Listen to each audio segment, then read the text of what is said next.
Greetings fam, let's break down the Canon EOS Rebel T7 DSLR camera kit in a real-world way so you actually understand what it's like to use this camera as a beginner and whether it's still worth buying in today's market filled with newer mirrorless options.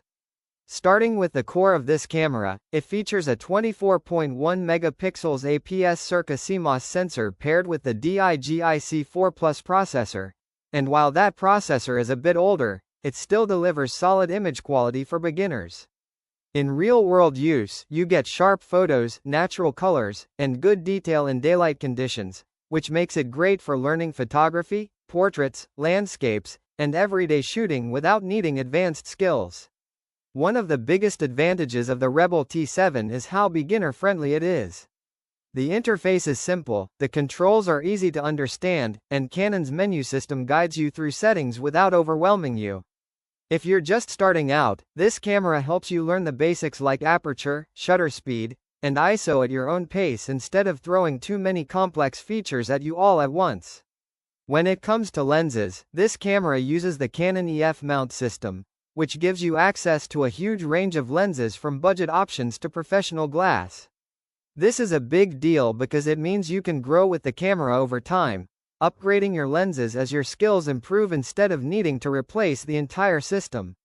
The included kit usually comes with a standard zoom lens, a 64GB memory card, and a shoulder bag, which makes it a solid starter package right out of the box.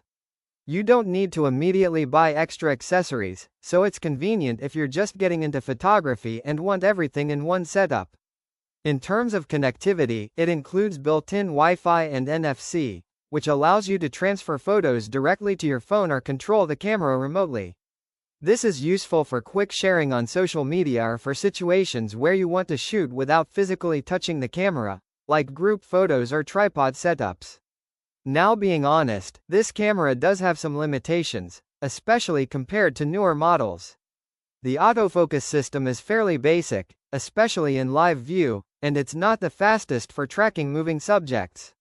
Video capabilities are also limited since it only supports basic Full HD recording and lacks advanced features that modern creators might expect. The screen is not touch-enabled and doesn't flip out, which can make vlogging or creative angles more difficult. Another important point is that DSLR cameras like this are slowly being replaced by mirrorless systems, which are lighter, faster, and more feature-packed. That doesn't make the T7 bad, but it does mean you're buying into an older style of camera technology that focuses more on photography basics rather than modern hybrid shooting. Overall, the Canon EOS Rebel T7 is best for people who want a simple, affordable, and reliable entry into photography, especially if your main focus is taking photos rather than shooting advanced video. It's a great learning tool and still produces very good image quality, but if you're planning to do a lot of video work or want the latest features, you might want to consider a newer mirrorless option instead.